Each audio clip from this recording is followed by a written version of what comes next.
Welcome to my class. चलिए start करते हैं इतिहास के कुछ क्वेश्चनों को। आई होप आपको हमारी क्लास पसंद आएगी, तो वीडियो को लाइक कीजिए, कमेंट कीजिए, शेयर कीजिए, सब्सक्राइब कीजिए। चलिए पहला क्वेश्चन डिस्कस करते हैं। कौटिल्य किसका प्रधानमंत्री था? तो जो कौटिल्य है, ऑप्शन नंबर ए चंद्रगुप्त द्वितीय, बी चंद्रगुप्त मौर्य, सी अशोक और डी अजातशत्रु। तो जो चंद्रगुप्त मौर्य हैं, इनके प्रधानमंत्री थे कौन? कौटिल्य। और इन्होंने एक सम्राट था जिसका नाम क्या था? घनानंद। एक घनानंद पाटलिपुत्र का सम्राट था, इसको हरा करके इन्होंने मौर्य साम्राज्य की नींव रखी थी। तो हमारा आंसर क्या हो जाएगा? चंद्रगुप्त मौर्य। नेक्स्ट क्वेश्चन देखते हैं।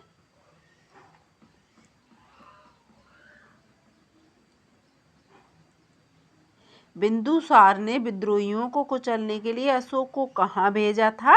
ए स्वर्णगिरी, बी तक्षशिला, सी उज्जैनी और डी वैशाली। तो हमारा ऑप्शन क्या हो जाएगा?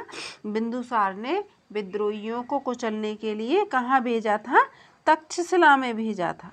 Option number B Takshashila. और किसको भेजा था? इनका एक पुत्र था जिसका नाम क्या था? अशोक, उसको भेजा था इन्होंने। नेक्स्ट क्वेश्चन देखते हैं। चंद्रगुप्त के शासन विस्तार में किसने महत्वपूर्ण रूप से मदद की थी? तो ए शुद्धोधन ने, बी उमागुप्त ने, सी चाणक्य ने, डी जयदेव ने। तो चंद्रगुप्त के जो शासन विस्तार है उसमें मुख्य रूप से जो महत्वपूर्ण भूमिका है वो चाणक्य के द्वारा दी गई थी। और इनका अन्य नाम क्या है? तो इनको अन्य नाम से विष्णुगुप्त के नाम से इनको जाना जाता है। नेक्स्ट क्वेश्चन देखते हैं। सांची किस कला व मूर्ति कला का निरूपण करता है? ए जैन, बी बौद्ध, सी मुस्लिम और डी ईसाई। तो जो सांची का स्तूप है ये बौद्ध कला का निरूपण करता है। नेक्स्ट क्वेश्चन देखते हैं। प्राचीन भारत का वह प्रसिद्ध शासक जिसने अपने जीवन के अंतिम दिनों में जैन धर्म को अपनाया था, कौन था? A option number A Chandragupta Maurya, B Ashoka, C Samudragupta और डी बिंदुसार। तो हमारा आंसर क्या हो जाएगा? चंद्रगुप्त मौर्य, जिन्होंने अपने जीवन के अंतिम दिनों में जैन धर्म को अपनाया था। आगे देखिए, नेक्स्ट क्वेश्चन देखते हैं। मौर्य साम्राज्य की स्थापना किसने की थी? तो मौर्य साम्राज्य की स्थापना ए बिंदुसार ने, बी चंद्रगुप्त मौर्य ने, सी अशोक ने, डी बिंबिसार ने। तो मौर्य साम्राज्य की जो स्थापना है ये चंद्रगुप्त मौर्य के द्वारा की गई थी। इनके गुरु थे कौटिल्य, उनकी मदद से इन्होंने मौर्य साम्राज्य की स्थापना की थी। नेक्स्ट क्वेश्चन देखते हैं। मौर्य साम्राज्य में प्रचलित मुद्रा का नाम क्या है? ए पण, बी तोल, सी रुपए, डी दीनार। तो मौर्य काल में जो प्रचलित मुद्रा थी उसको पण के नाम से जाना जाता था। किसके नाम से? पण के नाम से जाना जाता था। नेक्स्ट क्वेश्चन देखते हैं। अशोक का उत्तराधिकारी कौन था? ए कुणाल, बी बिंदुसार, सी राहुल, डी इनमें से कोई नहीं। तो जो अशोक हैं इनके उत्तराधिकारी के रूप में कुणाल को जाना जाता है।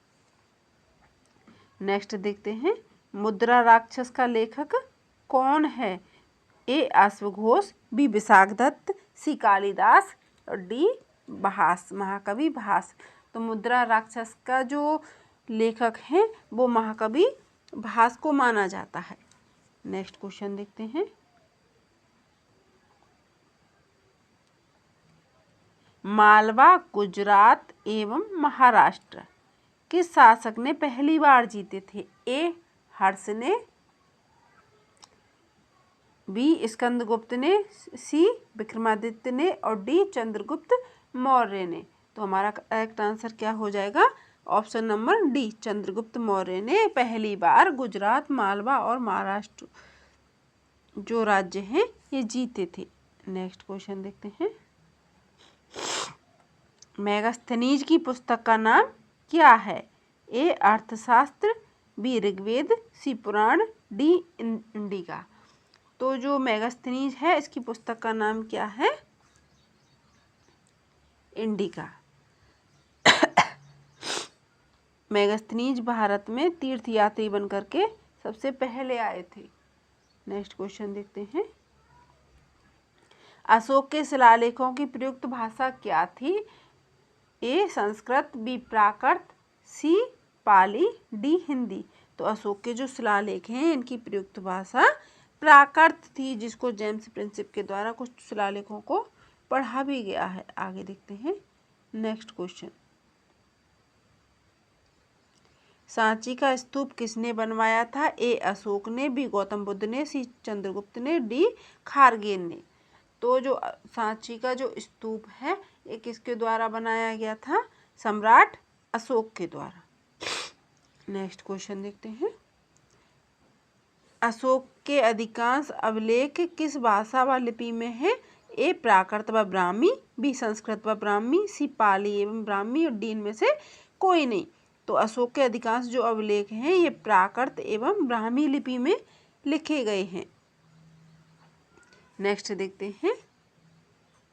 विक्रम संवत कब प्रारंभ हुआ था? ए 58 ईसा पूर्व, सी 78 ईसा पूर्व, बी सी 57 ईसा पूर्व और डी 73 ईसा पूर्व।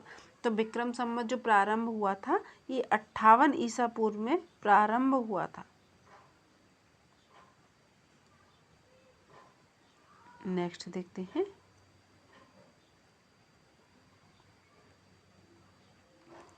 शक संवत को प्रारंभ किस सम्राट के शासनकाल के दौरान 78 ईस्वी में किया गया था? 78 ईस्वी में हुआ था। तो शक संवत का जो प्रारंभ है ए अशोक के शासनकाल में, बी कनिष्क के, सी हर्ष के और डी समुद्रगुप्त के। तो ये किसके शासनकाल में हुआ था? ऑप्शन नंबर बी, कनिष्क के शासनकाल में शक संवत का प्रारंभ हुआ था 78 ईसा पूर्व। नेक्स्ट देखिए।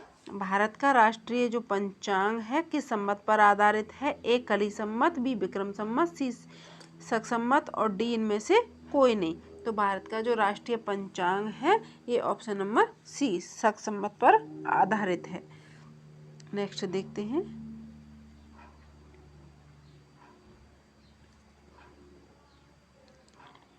गुप्त संवत को प्रारंभ करने का श्रेय किसको दिया जाता है? तो गुप्त संवत को प्रारंभ करने का श्रेय ऑप्शन नंबर ए चंद्रगुप्त प्रथम, बी चंद्रगुप्त द्वितीय, सी समुद्रगुप्त और डी स्कंदगुप्त। तो हमारा करेक्ट आंसर क्या हो जाएगा? ऑप्शन नंबर ए चंद्रगुप्त प्रथम को गुप्त संवत को प्रारंभ करने का श्रेय दिया जाता है। आगे देखिए। Next question. चंद्रगुप्त ने गुप्त संवत को प्रारंभ किस उपलक्ष्य में किया था? ए अपने राज्यारोहण के स्मारक के रूप में, बी शकों के उन्मूलन के उपलक्ष्य में, सी हूणों को परास्त के उपलक्ष्य में और डी इनमें से कोई नहीं। तो हमारा करेक्ट आंसर क्या हो जाएगा? ऑप्शन नंबर ए अपने राज्यारोहण के स्मारक के रूप में इन्होंने गुप्त संवत को प्रारंभ करना स्टार्ट किया था, शुरू किया था। आगे देखते हैं। हर्षवर्धन ने 606 ईस्वी में हर्ष संवत की स्थापना किस उपलक्ष्य में की थी? ए अपने राज्यारोहण के उपलक्ष्य में, बी कन्नौज पर अधिकार के उपलक्ष्य में, सी सिंध विजय के उपलक्ष्य में और डी पूर्वी भारत की विजय के उपलक्ष्य में। तो हमारा करेक्ट आंसर क्या हो जाएगा? ऑप्शन नंबर ए अपने राज्यारोहण के उपलक्ष्य में इन्होंने हर्ष संवत 606 ईस्वी में चलाया था। आगे देखिए। अगला क्वेश्चन देखते हैं। कार्बन डेटिंग निम्न में से किसकी आयु का निर्धारण करता है या किसके निर्धारण हेतु कार्बन डेटिंग की पद्धति अपनाई जाती है, प्रयुक्त की जाती है? ए जीवाश्म, बी पौधे, सी चट्टानें, डी इनमें से कोई नहीं। तो हमारा करेक्ट आंसर क्या हो जाएगा? ऑप्शन नंबर ए जीवाश्म के निर्धारण में कार्बन डेटिंग से पता लगाया जाता है कि ये कितना वर्ष पुराना है। जैसे कि प्राचीन जो में जैसे कि हड़प्पा की खोज हुई है, या जो लोथल है, कालीबंगा है, मोहनजोदाड़ो है जिसमें मृतकों के शव पाए गए हैं, तो उनकी जो हमें पता चलता है कि ये कितने वर्ष पुराने हैं, तो कार्बन डेटिंग पद्धति C14 के तहत ही हमें ये पता चलता है। नेक्स्ट देखिए, किस वेद में प्राचीन वैदिक युग संस्कृति के बारे में सूचना दी गई है? ए ऋग्वेद, बी यजुर्वेद, सी सामवेद, डी अथर्ववेद। तो वो किस वेद में दिया गया है? ऑप्शन नंबर ए, ऋग्वेद में प्राचीन वेदों के बारे में सूचना दी गई है। आगे देखते हैं नेक्स्ट क्वेश्चन, त्रिपिटक ग्रंथ किससे संबंधित है? ए जैन का, बी बौद्ध का, सी सिख का, डी हिंदुओं का। जो त्रिपिटक ग्रंथ है ये किसका है? ये ऑप्शन नंबर बौद्ध का। आगे देखते हैं अगला क्वेश्चन,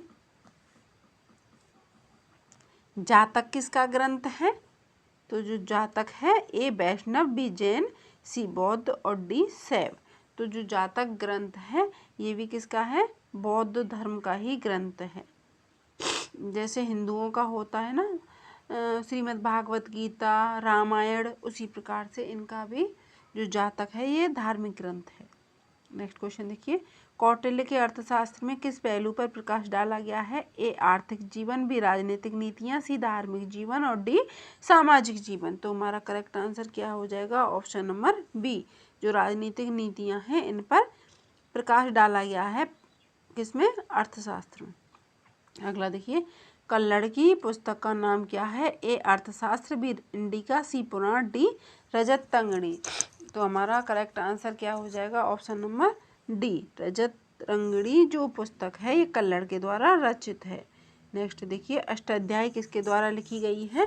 ए वेद व्यास, सी पाणिनि, सी सुखदेव और डी वाल्मीकि। तो अष्टाध्यायी के लेखक महर्षि पाणिनि को माना जाता है। अगला देखिए, महाभाष्य के रचनाकार कौन है? तो महाभाष्य के जो रचनाकार हैं option number A Kautilya, B Patanjali, C Kalidasa और डी भारवी। तो महाभाष्य के रचनाकार महर्षि पतंजलि को माना जाता है। और हमारा अंतिम क्वेश्चन देखिए, हर्षचरित किसके द्वारा लिखी गई थी? ए कालिदास, बी बाणभट्ट, सी वाल्मीकि, डी वेद व्यास। तो हमारा करेक्ट आंसर क्या हो जाएगा? ऑप्शन नंबर बी, बाणभट्ट के द्वारा हर्षचरित को लिखा गया था। आई होप आपको हमारी क्लास पसंद आई होगी। तो फ्रेंड्स चलिए मिलते हैं नेक्स्ट क्लास में, तब तक के लिए thanks for watching this class. Thank you, धन्यवाद। प्लीज़ वीडियो को लाइक कीजिए, कमेंट कीजिए, शेयर कीजिए और सब्सक्राइब कीजिए। Thanks for watching this class. Thank you, धन्यवाद।